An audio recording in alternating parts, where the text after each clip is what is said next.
So guys, this is what we should be expecting for the day on our CADJPY. So first thing, to those that are yet to subscribe, make sure you click on the subscribe button, like and share. Make your comments and also make sure you follow the Telegram channel to stay updated.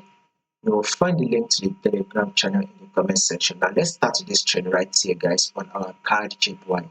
So first thing, if you take a look at this CADJPY, you can see that CADJPY is in an uptrend move, right? This is our overall trend. CADJPY is in an uptrend move, and our overall trend on CADJPY is an uptrend move. Now, let's zoom it in right here, guys. Market was able to rally up to push up to form this high. Then this is a pullback that was formed that came to give us an higher low, right?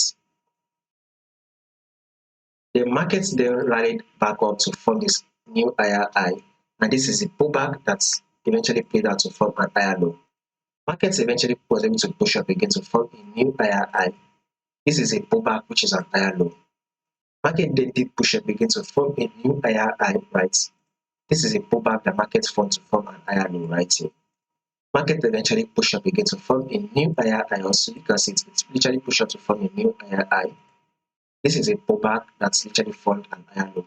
So with this pullback, which is an higher low, we should expect market to continue that movement. So it is able to take out this high, right? So thereby forming a new higher high. So a bullish move, right, is what we should be expecting on our CADJPY.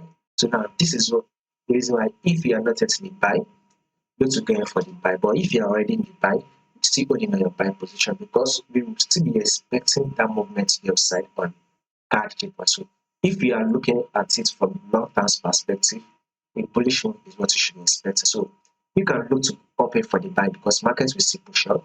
Let's drop to the 4-hour time frame right here. Markets literally did drop to form this level, right? Pushed up. Markets eventually came back again to retest the same level, thereby giving us a multiple rejection at this zone. And markets eventually push up to take our neckline. So with that movement, we expect market to pull back and then push up again to form a new high. So the movement, right, is still what you should be expecting to yourself. So subscribe in order for you to miss out on the next updates.